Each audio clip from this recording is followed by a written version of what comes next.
맨 처음에 이제 우리가 제이 양을 내가 이렇게 수속 진행을 하면서 되게 많이 걱정했는데 그 걱정을 이제 하나하나씩 다 깨나가고 있는 격파 중이죠. 아주 좋은 호주 삶을 이제 꾸려 나가고 있는 상황인데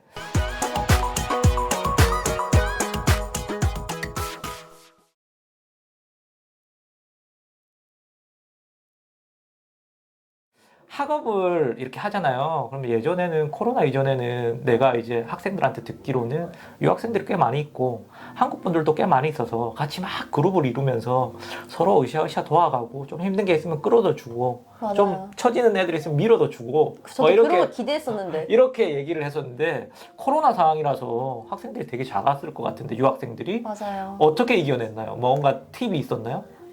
일단 그런 저는 학기가 시작하면은 그 과목에 서브젝트 아웃라인이 뜨거든요. 네. 그러니까 뭐 과목은 어떤 과목이고 어떤 과제가 있을 거고 각각의 퍼센테이지는 이렇다 하는 것들을 전 항상 다 보고 거기서 그룹 과제가 있는지 아니면 어떤 식으로 반영이 되는지 딱 보고 갔어요. 그래서 만약에 이 과목에 그룹 과제가 있다 하면은 저는 첫날 딱 이제 강의실 문을 딱 들고 첫날 첫 가서 수업에 첫 수업에 그때는 이제 뭐 이제 그룹을 만들진 않죠. 근데 저는 딱 스캔을 하는 거죠. 여기서 나한테 호의적이고 같이 그룹 과제를 할 수 있을 만한 똑똑한 친구들 딱 스캔을 하고 그 옆에 딱 앉았어요. 저는. 그리고 수업도 막 10분 전 이렇게 가지 않고 5분 전, 한 3분 전 이렇게 가야 친구들을 제가 선택할 수 있거든요.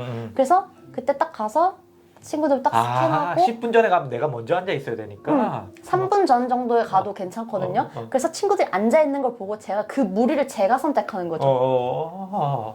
그래서 그 무리들이랑 자연스럽게 어울리면서 한 2주차 때는 그룹을 정해요. 그룹 과제를 위한. 그때 그냥 친구들 그냥 같이 할까 우리? 약간 이런 식으로 하면서 그룹 과제는 그렇게 해결했던. 그럼 지금 같이 공부하는 친구들은 로컬 학생들이 대다수겠네요. 대부분이에요. 네, 그죠? 로컬 학생들이 대부분이에요.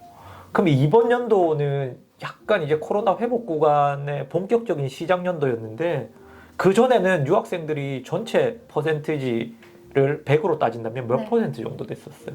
코로나 때는.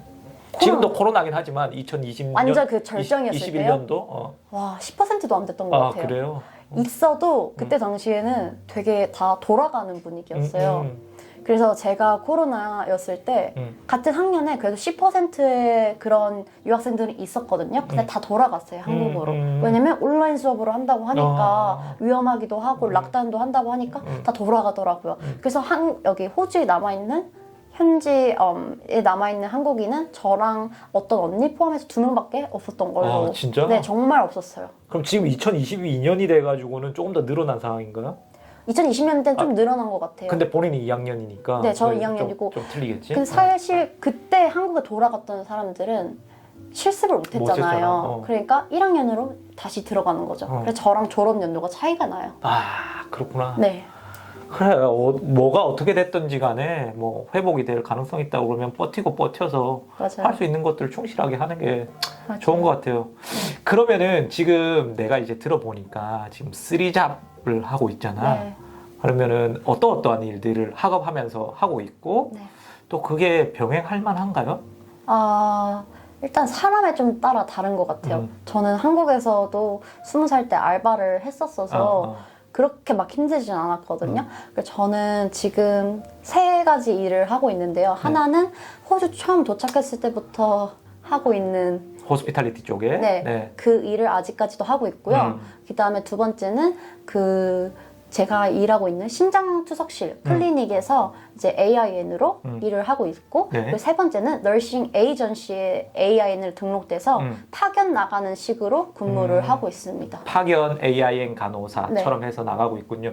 그러면은 2번째 이제 심장 투석실의 잡은 어떻게 해서 아르바이트 캐주얼 잡을 구하게 됐나요?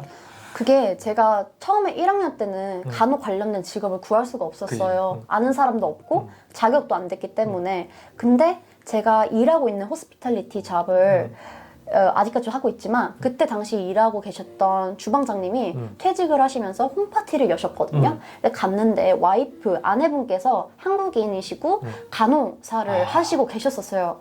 그래서 제가 간호를 한다고 하니까 네. 저한테 도움을 되게 많이 주시더라고요. 아, 이렇게 하고 참 우리 나 일하는 데서 학생 간호사 뽑고 있는데 너 한번 지원해 볼래? 저는 너무 좋은 기회잖아요. 고맙다고 또 하고. 믿을 만한 레퍼런스. 그럼요. 그래서 이제 딱 해서 들어갔는데 바로 이제 붙어서 거기서부터 이제 1학년부터 시작을 하게 된 거죠. 그때는 AI는 아니었고요. 헬스케어 어시스턴트라고 그때는 이제 간호사들을 보조하는 보조하는? 업무에 가까웠지만 이제 2학년 넘어가면서부터는 좀 더 심화적인 거를 근무를 할 수가 있게 됐죠. 1학년이 넘어가면은 일단 AIN은 네. AIN 자격처럼 또는 자격을 받아서 네. 일을 할 수가 있는 거죠. 그죠? 네, 1학년 2학기 실습 마치면 AIN 1학년 자격이 2학기 됩니다. 실습 마치면 그렇구나. 그럼 세 번째로 얘기한 그 널스 에이전트, 너싱 에이전트 그쪽은 어떻게 소스를 받아서 신청하게 됐고 파견은 어떤 형식으로 이렇게 배정이 되나요?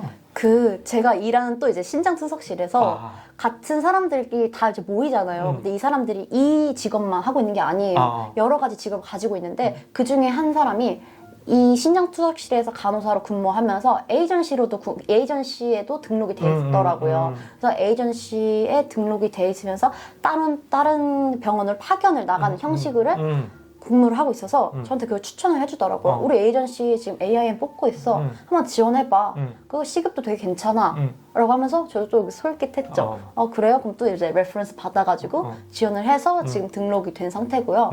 그래서 이제 남는 시간 있잖아요. 제가 뭐 하루 일주일에 뭐 이틀 3일 정도 쉬는 시간이 만약 생긴다 그러면은 그 날에 맞는 근무지를 찾아요. 그 근무지를 찾고 시간이 나랑 맞으면 그 잡을 제가 어셉 해가지고 가서 일하러 가는 거죠. 그렇구나. 그럼 이렇게 쓰리잡을 하고 있는데 지금 학업을 같이 병행하고 있잖아요. 네. 나는 성적도 되게 괜찮다고 좋다라고 들었거든요. 이거를 이렇게 이행을 해나가는 데 있어가지고 좀 힘든 점이나 뭐 그런 것들은 없나요? 사실은 굉장히 힘들어요. 학기 중에는 그렇게 하기 되게 힘들어요. 그렇지만 자기 의지에 따라 다른 것 같아요. 그래서 그때는 좀 유연하게 사고할 수 있는 게 필요한 것 같아요. 내가 만약에 이 과제를 1800자 에세이를 내가 이번 주 안에 못 끝낼 것 같은데 내가 오늘 일을 가야 되네? 그러면 어떻게 해야 될까? 그러면 이제 쉬프트를 바꾸는 거죠. 다른 사람. 내가 이날을 쉬어야 될 것 같은 다른 날에 내가 해줄게. 이런 식으로 바꾸고 아니면 그때는 이제 학업에 좀 더 집중을 하면서 1800자에서 1000자 정도 썼을 때는 그럼 일을 하러 갈 수 있겠다. 그러니까 이런 식으로 유연한 사고를 하면서 그때는 이제 일의 비중을 맞추는 거죠. 근데 솔직히 말해서 한다면 할 수 있어요. 한다면 할 수 있습니다. 3잡까지는 아니어도 그냥 투잡? 그냥 잡 하나만 있어도 잡 하나만 있고 공부하는 거 어렵지 않아요. 그러면은 지금 뭐 말하자고 하면 투잡 앤 하프 이 정도 되는 건데 이렇게 일을 하면서 생활비 종긴 커버들이랑 뭐 본인이 생각할 때 그럼 이렇게 일을 하면은 생활비나 학비 일부 정도를 커버할 수 있는 상황인가요? 생활비가 대충 어느 정도 되고 그리고 내가 일주일에 뭐 아르바이트를 해서 버는 돈이 어느 정도 되고 그런 것도 한번 얘기해 주실 수 있나요? 제가 말씀드린 건 시드니 기준이고요. 저는 그리고 시드니 시티 학교가 있기 때문에 학교 근처에 살아서 방세가 좀 높은 편이에요. 그래서 저는 지금 독방 살고 있고 275불 정도 내고 있거든요.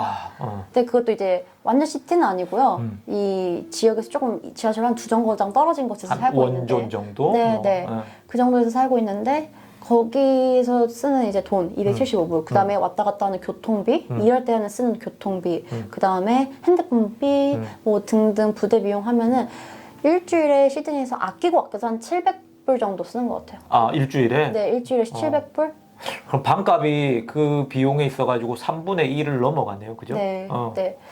그리고 그 본인이 이제 3잡, 2.5 잡을 해가지고 버는 비용은 700불 이상이다. 700불 이상이다. 대략적으로 700불 이상, 최소한을 일했을 때 700불이고요. 그 이상 일했을 때는 700불 이상이니까 남는 돈 이제 세이빙해서 나중에 시험 기간 같은데 일을 못할 때 그거를 위해서 세이빙을 하긴 하죠. 와, 진짜 우리가 3년 반 정도에 만났을 때 느낌이랑 지금 느낌이랑 너무 성숙해가지고 굉장히 깜짝깜짝 놀라고 있는데 지금 인터뷰를 하면서도 그러면은 결론적으로는 내가 이 공부를 하면서 일을 해가지고 학비는 커버할 수 있는 레벨은 아니라고 볼 수 전혀 있나요? 아니라고 저는 단호하게 말씀드릴 수 있어요.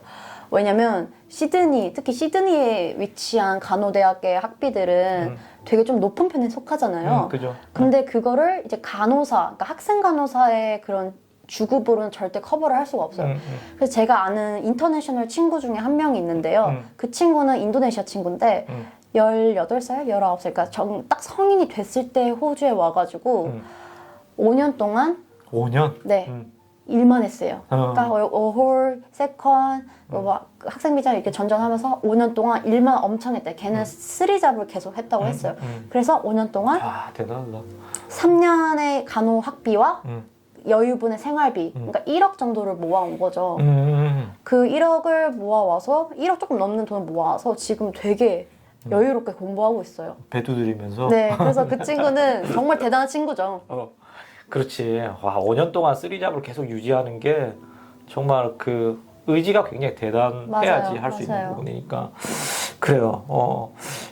지금 굉장히 여러 가지 얘기들을 내가 물어보는 것들을 다 답을 해줘가지고 뭐 정말 웬만한 좋은 정보들을 여러분들이 되게 많이 얻었을 거라고 생각을 하고요. 특히 간호학업을 고민하고 있으신 분들은 충분히 그럴 거라고 생각을 하고요. 우리가 이 코로나 기간들을 좀 지내왔잖아요. 거기에 있어가지고 사실은 뭐 감정적인 낙폭도 있었을 거고 많은 사람들 또 나갔고 뭐 이런 뭐 외로움도 있었을 거고 그런데 그 시간들을 이렇게 통과하고 지금 이제 또 다른 2022년도가 돼가지고 또 다른 마음가짐인데 이 과정들에 대해 가지고 약간 좀 짧게 한번 얘기를 해준다면 어떠한 심리 상황이나 그리고 내가 이걸 극복하기 위해서 어떠한 노력들을 좀 했을까요? 일단은 락다운 첫 번째 락다운이 다 터졌을 때 저도 고민했어요. 한국을 가야 하나. 왜냐면 다 짐 싸들고 가는 분위기였거든요. 집이나 이런 거 다 내버려 두고. 근데 저는 그때 그냥 뭐 금방 풀리겠지 하면서 버텼는데 금방 풀렸잖아. 금방 풀리고 또 제대로 되나 싶다가도 한 번 더 있었잖아요. 그때는 이제 정말 가고 싶었어요. 왜냐면 그 반 학기 동안에 그 온라인 수업이 되게 벅찼었고 그리고 같이 으쌰으쌰 친구도 없고 가족도 없었으니까 되게 외로웠던 건 사실이에요. 하지만 그때 가고 싶었던 마음을 억누르고 내가 여기서 빨리 졸업을 해서 내 목표가 있었으니까 그거를 성취하기 위해서는 여기 있어야 된다 하고 그때 솔직히 말해서 기회는 더 많았어요. 왜냐면 여기는 유학생이나 학생들이 많이 없으니까 그렇지. 이런 일 같은 거, 신장투석실 알바나 이런 거를 제가 잡을 수 있었던 게 큰 것 같아요. 기회가 좀 저한테 더 있었어요. 그리고 그 친구들이 한국에 가 있는 동안 저는 그 일을 하면서 경력을 쌓았잖아요. 성장을 해나간 거지 계속. 그럼요. 그죠? 네. 그게 좀 저는 그냥 양분이었다고 생각해요. 그 시기를 보낸 게 양분이 돼서 지금 제가 또 나아갈 수 있는 그런 발전의 원동력 되는 것 같고. 작년도에 이제 가끔씩 이제 문자를 주고받을 때는 좀 심리적으로 그래요. 뭐 이런 느낌이었다고 그러면은 또 올해 들어가가지고 문자를 주고받거나 통화할 때는 굉장히 또 분위기가 많이 틀려졌었거든요. 그러니까 그 시기들을 천천히 내가 할 수 있는 것들을 해오면서 다른 사람들이 정체돼 있을 때 나는 한 발, 두 발 이렇게 나아가면서 자신감도 더 얻고 네. 익스피리언스도 가질 수 있고 그래서 지금 2022년도는 좀 더 좋아졌죠. 그럼요. 본인의 훨씬 어떤 나아졌죠. 뭐 캐리어를 쌓아 나가고 호주에서 삶을 영위해 나가고 이런 것들도 좀 더 좋아진 거죠. 맞아요. 그래서 사실은 그런 것 같아요. 이게 우리가 항상 리스크가 있을 때 그거를 어떻게 잘 버티고 이겨내면은 더 많은 리워드를 맞습니다. 받게 되는 거잖아요. 네. 그래서 우리 제이 학생도 그 어려운 시기를 호주에서 잘 넘기고 또 올해는 더 좋은 경험과 그리고 성취를 할 수 있는 한 해가 됐을 거로 생각을 하고요. 오늘 이렇게 인터뷰 해주셔서 너무 감사드리고 네, 불러주셔서 감사합니다. 네, 우리 또 마지막 또 나중에 이민하고 호주에서 정착하는 것까지 잘 서포트를 해나가도록 할게요. 네, 네. 고맙습니다. 감사합니다. 네.